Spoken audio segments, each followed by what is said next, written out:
ಆತ್ಮೀಯ ನನ್ನ ಎಲ್ಲ ವೀಕ್ಷಕ ಮಿತ್ರರೇ, Arjun Reddy digital world YouTube ಚಾನಲ್ಗೆ ತಮಗೆ ಸ್ವಾಗತ. ಈಗಾಗಲೇ ಸಾಮಾಜಿಕ ಹಾಗೂ ಶೈಕ್ಷಣಿಕ ಸಮೀಕ್ಷೆ 2025 ಕುರಿತು ಸುಮಾರು ಈಗಾಗಲೇ 3 ವಿಡಿಯೋಗಳನ್ನು ಮಾಡಿದ್ದಾಗಿದೆ. ಮೊದಲೇದು ಆ್ಯಪಿನ ಮೂಲಕ ಯಾವ ರೀತಿಯಾಗಿ ಸರ್ವೆಯನ್ನು ಮಾಡಬೇಕು. ನಂತರ ಎರಡನೇ video FAQ frequently ask questions ಕುರಿತು ವಿವರಣೆಯನ್ನು ಕೊಟ್ಟಿದ್ದೀನಿ. ನೆಕ್ಸ್ಟ್ ಮೂರನೇದು ಸಮೀಕ್ಷಾದಾರರು ಹಾಗೂ ಸಮೀಕ್ಷಾ ಮೇಲ್ವಿಚಾರಕರ ಕರ್ತವ್ಯಗಳೇನು ಅನ್ನೋದರ ಕುರಿತು ಸಹಿತ ನಾನು ಈಗಾಗಲೇ ವಿಡಿಯೋ ಮಾಡಿದ್ದೀನಿ. ಅದನ್ನು ಸಹಿತ ಈ ಒಂದು ವಿಡಿಯೋದಲ್ಲಿ ನನ್ನ ಡಿಸ್ಕ್ರಿಪ್ಷನ್ ಬಾಕ್ಸ್ನಲ್ಲಿ ಅದರ ಲಿಂಕನ್ನು ಕೊಡ್ತೀನಿ, ತಾವು ವೀಕ್ಷಿಸ್ಬೋದು.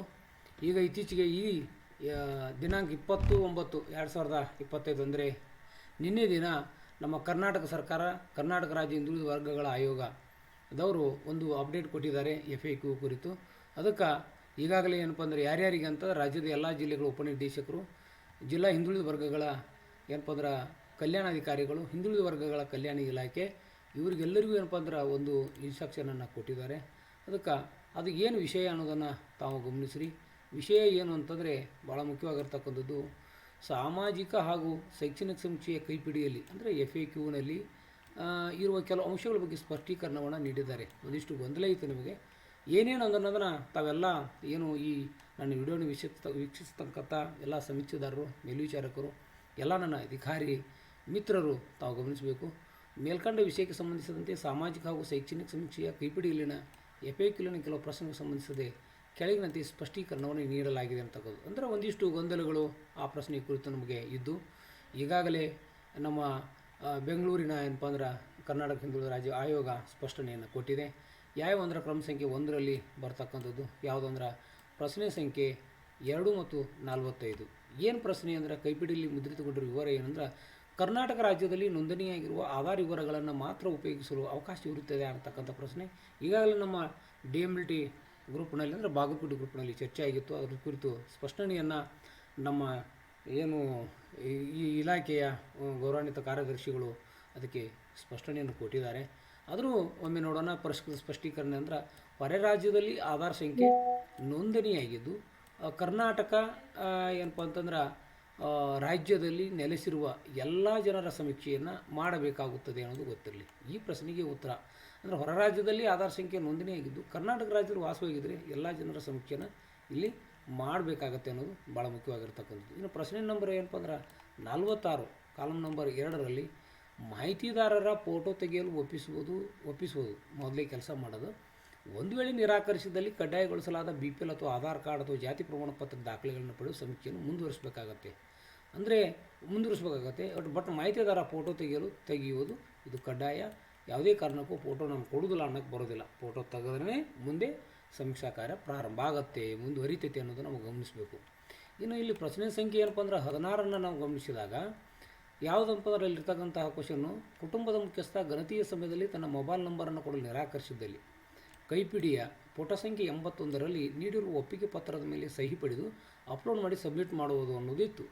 ಅದಕ್ಕೆ ಸ್ಪಷ್ಟನೆ ಏನು ಕೊಟ್ಟಿದ್ದಾರಪ್ಪ ಅಂದ್ರೆ ಕುಟುಂಬದ ಮುಖ್ಯಸ್ಥ ಅಥವಾ ಮಾಹಿತಿದಾರರ ಮೊಬೈಲ್ ಸಂಖ್ಯೆ ನೀಡುವುದು ಕಡ್ಡಾಯವಾಗಿರುತ್ತದೆ. ಅಂದ್ರೆ ಕಡ್ಡಾಯ. ಒಂದು ವೇಳೆ ಏನಪ್ಪ ಅಂತಂದ್ರೆ ಕುಟುಂಬದ ಯಾವ ಸದಸ್ಯರು ಮೊಬೈಲ್ ನಂಬರ್ ಹೊಂದಿಲ್ಲದಿದ್ದರೆ ಕುಟುಂಬದ ಪರಿಚಯಸ್ಥರ ಮೊಬೈಲ್ ಸಂಖ್ಯೆಯನ್ನು ಪಡೆದು ನಮೂದಿಸುವುದು ಕಡ್ಡಾಯ. ಯಾಕಂದ್ರೆ ನಮ್ಮ ಮೊಬೈಲ್ ನಂಬರ್ ಕೊಡಲಿಲ್ಲ ಅಂತಂದರೆ ಆ ಸಮೀಕ್ಷೆ ಪೂರ್ಣ ಆಗೋದಿಲ್ಲ. ಮೊಬೈಲ್ ನಂಬರ್ ಕಡ್ಡಾಯವಾಗಿ ಕೊಡಲೇಬೇಕು. ತಮ್ಮ ಹತ್ರ ಇರಲಿಲ್ಲ ಅಂದ್ರೆ ಪರಿಚಯಸ್ಥರು ಅಥವಾ ಪಕ್ಕದ ಮನೆಯವರು ಅದರ ನಂಬರನ್ನು ಕೊಟ್ಟು ತಾವು ಏನಪ್ಪ ಅಂದ್ರೆ ಈ ಒಂದು ಸಮೀಕ್ಷಾ ಕಾರ್ಯಕ್ಕೆ ಸಹಕರಿಸಬೇಕಾಗತ್ತೆ ಅನ್ನೋದು ಅವರಿಗೆ ನೀವು ಕನ್ವಿನ್ಸ್ ಮಾಡಿ ಹೇಳಬೇಕಾಗತ್ತೆ ಸಮೀಕ್ಷಾದಾರರು ದಯಮಾಡಿ. ಇನ್ನು ಪ್ರಶ್ನೆ ಸಂಖ್ಯೆ 18 ಏನು ಹೇಳುತ್ತಂತಾರೆ, ಗಣತಿಯ ಸಮಯದಲ್ಲಿ ಕೆಲವು ಪ್ರದೇಶಗಳಲ್ಲಿ ಮೊಬೈಲ್ ನೆಟ್ವರ್ಕ್ ಇಲ್ಲದಿದ್ದರೂ ಆಫ್ಲೈನ್ ಮೋಡ್ನಲ್ಲಿ ಸಮೀಕ್ಷೆ ಮಾಡಿ ದಾಖಲಿಸಲು ಆಫ್ಲೈನ್ನಲ್ಲಿ ಸಾಧ್ಯವಾಗುತ್ತದೆ ಅಂತಿತ್ತು. ನೆಟ್ವರ್ಕ್ ಸಂಪರ್ಕ ಬಂದೊಡನೆ ಆ ಮಾಹಿತಿಯು ತಾನಾಗಿ ಅಪ್ಲೋಡ್ ಆಗುತ್ತದೆ ಅಂತಕೊಂಡಿತ್ತು. ಇದು ನಾವು SC/ST ಸರ್ವೇದಲ್ಲಿ ನಾವು ಇದನ್ನು ಉಪಯೋಗಿಸ್ಕೊಂಡು ಮಾಡಿದ್ದು ಮತ್ತು ಅಲ್ಲಿ ಅವ್ರು ಹೇಳಿದ್ದು ಆ ಸಂದರ್ಭದಲ್ಲಿ.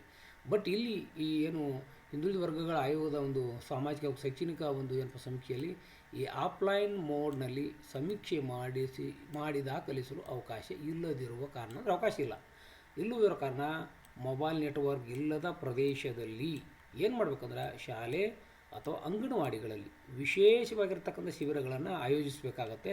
ಆಯೋಜಿಸಿ ಸಮೀಕ್ಷೆ ನಡೆಸಲು ಅಲ್ಲಿ ಕ್ರಮ ವಹಿಸುವಂತೆ ಅಂದರೆ ಅಲ್ಲಿ ಸಮೀಕ್ಷೆ ಮಾಡೋಕೆ ಒಂದು ಕ್ರಮ ವಹಿಸಬೇಕು. ಅಂದರೆ ಅಲ್ಲಿ ಏನಾದ್ರು ಒಂದು ನೆಟ್ವರ್ಕ್ ವ್ಯವಸ್ಥೆ ಮಾಡಬೇಕು. ಅಲ್ಲಿ ಈಗಾಗಲೇ ಆ ಜಿಲ್ಲಾಧಿಕಾರಿಗಳು ಏನು ಮಾಡಿದಾರೆ ಅಂದ್ರೆ ಆಯಾ ಅಂಥ ಸಂದರ್ಭದಲ್ಲಿ ಎಲ್ಲಿ ನೆಟ್ವರ್ಕ್ ಬರೋದಿಲ್ಲ ಅಲ್ಲಿ ಅಂಗನವಾಡಿ ಶಾಲೆಗಳಲ್ಲಿ ಕೂಡ ಅಲ್ಲಿ ನೆಟ್ವರ್ಕ್ ಬರುವಂಗೆ ಮಾಡಿ ಏನು ಮಾಡ್ಬೇಕಂತಂದ್ರೆ ಈ ಕಡ್ಡಾಯವಾಗಿ ಏನಪ್ಪ ಅಂದರೆ ಸಮೀಕ್ಷೆ ಮಾಡಬೇಕು ಅಂತ ಈಗಾಗಲೇ ಜಿಲ್ಲಾಧಿಕಾರಿಗಳಿಗೆ ಮೇಲಿನಿಂದ ತಿಳಿಸಿದ್ದನ್ನು ಕಾಣ್ತಾ ಇದ್ದೀವಿ. ಇನ್ನು ಪ್ರಶ್ನೆ ಸಂಖ್ಯೆ 21 ಏನು ಹೇಳುತ್ತೆ ಅಂದರೆ, ಹೆಣ್ಣು ಮಕ್ಕಳು ಇತ್ತೀಚೆಗೆ ಮದುವೆಯಾಗಿ ಗಂಡನ ಮನೆಗೆ ಬಂದಿದ್ದಲ್ಲಿ ಅವರ ಹೆಸರನ್ನು ಗಂಡನ ಕುಟುಂಬದಲ್ಲಿ ಸೇರಿಸುವುದು ಅಂತ ಕೊಟ್ಟಿತ್ತು. ಒಂದು ವೇಳೆ ಅವರು ಹೊಸದಾಗಿ ಮದುವೆ ಆಗುವ ನಂತರ ಸ್ಪಷ್ಟೀಕರಣ ಏನಿದೆ ಅಂದರೆ, ಪಡಿತರ ಚೀಟಿಯಲ್ಲಿ ಹೆಸರು ಇರುವ ಕಡೆ ಮಾಹಿತಿಯನ್ನು ಒದಗಿಸುವುದು. ಒಂದು ವೇಳೆ ಅವರ ಪಾಲಕರ ಪಡಿತರ ಚೀಟಿಯಿಂದ ಅವರ ಹೆಸರನ್ನು ತೆಗೆದು ಹಾಕಿದ್ದಲ್ಲಿ ಅಂದರೆ ಅವರ ತವರು ಮನೆಗಳು ಆಧಾರ್ ಕಾರ್ಡ್ ಆಧಾರದ ಮೇಲೆ ಏನು ಮಾಡ್ಬೇಕಂದ್ರೆ ಗಂಡನ ಮನೆಯ ಕುಟುಂಬದಲ್ಲಿ ಸೇರ್ಪಡೆ ಮಾಡ್ಬೋದು. ಯಾಕಂದರೆ ನೀವು ಅಲ್ಲಿ ನಾವು ಆಧಾರ್ ಥ್ರೂ ಹೋದ್ವಿ ಅಂತಂದ್ರೆ ಸಹಜವಾಗಿ ಯಾರ್ದು ಮೆಂಬರ್ ಅಂತ ಬರುತ್ತೆ, ಯಾರ್ದು ಮೆಂಬರ್ ಹಾಕ್ಬೋದು. ಅಥವಾ ಇಲ್ಲ ಅಂತಂದರೆ ನಿಮಗೆ ರೇಷನ್ ಕಾರ್ಡ್ ಮೂಲಕ ಪಡಿತರ ಚೀಟಿಗಳ ಹೆಸರನ್ನು ಇರುವ ಕಡೆ ನಾವು ಮಾಹಿತಿ ಒದಗಿಸುವುದು.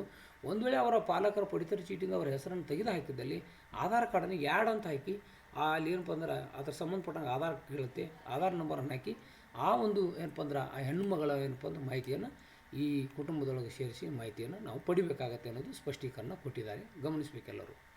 ಇನ್ನು ಪ್ರಶ್ನೆ ಸಂಖ್ಯೆ 28 ಏನು ಹೇಳುತ್ತೆ ಅಂದರೆ, ಒಂದು ಮನೆಯ ವಿವರಗಳು ಅಪೂರ್ಣಗೊಂಡಿದ್ದಲ್ಲಿ ಮುಂದಿನ ಕುಟುಂಬಕ್ಕೆ ಸಮೀಕ್ಷೆಗೆ ಹೋಗಬಹುದೇ ಅಂತಿಕೊಂಡು ಏನಾಗಿತ್ತು ಅಂದರೆ ಸಬ್ಮಿಟ್ ಆದ ನಂತರವೇ ಮುಂದಿನ ಕುಟುಂಬ ಸರ್ವೆ ಮಾಡಲು ಅವಕಾಶವಿರುತ್ತದೆ ಇದನ್ನು ಕೊಟ್ಟಿದ್ದರು.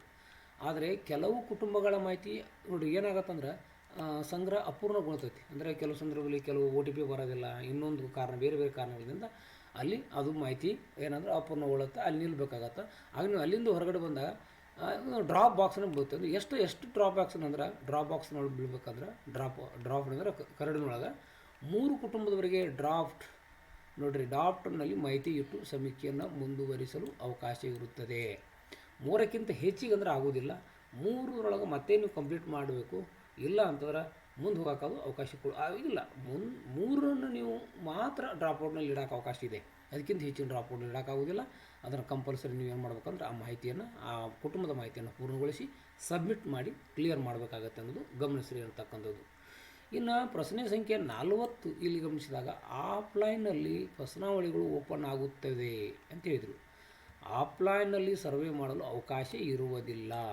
ಯಾವುದೇ ಕಾರಣಕ್ಕೂ ಆಫ್ಲೈನ್ನಲ್ಲಿ ಸರ್ವೆ ಮಾಡಲು ಅವಕಾಶ ಇರುವುದಿಲ್ಲ, ಕಂಪಲ್ಸರಿ ಆನ್ಲೈನ್ನಲ್ಲಿ ಮಾಡಬೇಕು ಅನ್ನೋದು ಇದರ ಸ್ಪಷ್ಟೀಕರಣ ಅಂತ ನಮ್ಗೆ ಅರ್ಥ ಮಾಡ್ಕೋ. ಪ್ರಶ್ನೆ ಸಂಖ್ಯೆ 43 ಏನು ಹೇಳ್ತಂದ್ರೆ, ಆಧಾರ್ ಕಾರ್ಡ್ ಇಲ್ಲದೇ ಇರುವ ಸದಸ್ಯರುಗಳನ್ನು ನೈಜತೆ ಪರಿಶೀಲಿಸಿ ಸೇರ್ಪಡೆ ಮಾಡಬಹುದು ಅಂತಿಕೊಂಡಿತ್ತು.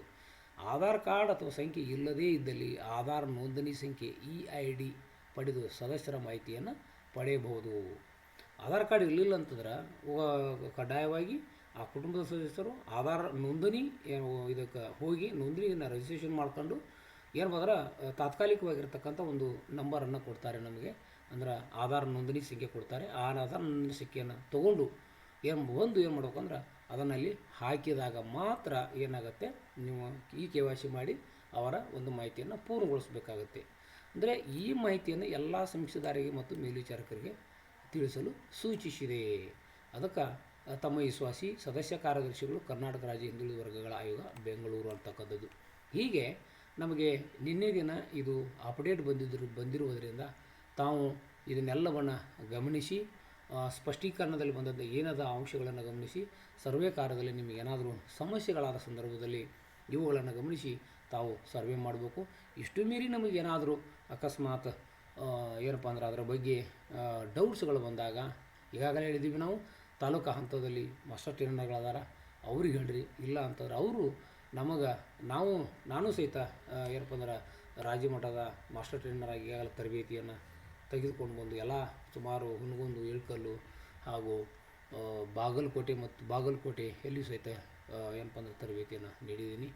ನಿಮ್ಮ ಸಮಸ್ಯೆಗಳಿಗೆ ನಾವು ಈ ಒಂದು ಸರ್ವೆ ಮುಗಿರುವವರೆಗೆ ಸದಾ ನಿಮ್ಮೊಂದಿಗೆ ಇರ್ತೀವಿ ಅಂತ ಹೇಳ್ತಾ ಇಲ್ಲಿವರೆಗೆ ನನ್ನ ವಿಡಿಯೋವನ್ನು ನೋಡಿದ್ದಕ್ಕಾಗಿ ಧನ್ಯವಾದಗಳು ಹೇಳೋದ್ರ ಮೂಲಕ, ಇಲ್ಲಿವರೆಗೆ ಯಾರು ನನ್ನ ಏನಪ್ಪ ಅಂದ್ರೆ ಯೂಟ್ಯೂಬ್ ಚಾನಲನ್ನು ಸಬ್ಸ್ಕ್ರೈಬ್ ಮಾಡಿಲ್ಲ, ಎಲ್ಲರೂ ಸಬ್ಸ್ಕ್ರೈಬ್ ಮಾಡಿ ಮತ್ತು ಲೈಕ್ ಮಾಡಿ, ಕಮೆಂಟ್ ಮಾಡಿ ಹಾಗೂ ನಿಮ್ಮೆಲ್ಲ ಸ್ನೇಹಿತರಿಗೆ ಈ ವಿಡಿಯೋವನ್ನು ಶೇರ್ ಮಾಡಿ ಅಂತ ಹೇಳ್ತಾ ಇಲ್ಲಿಗೆ ಈ ವಿಡಿಯೋನ ಮುಗಿಸ್ತಾ ಇದ್ದೀನಿ. ಎಲ್ಲರಿಗೂ ನಮಸ್ಕಾರ.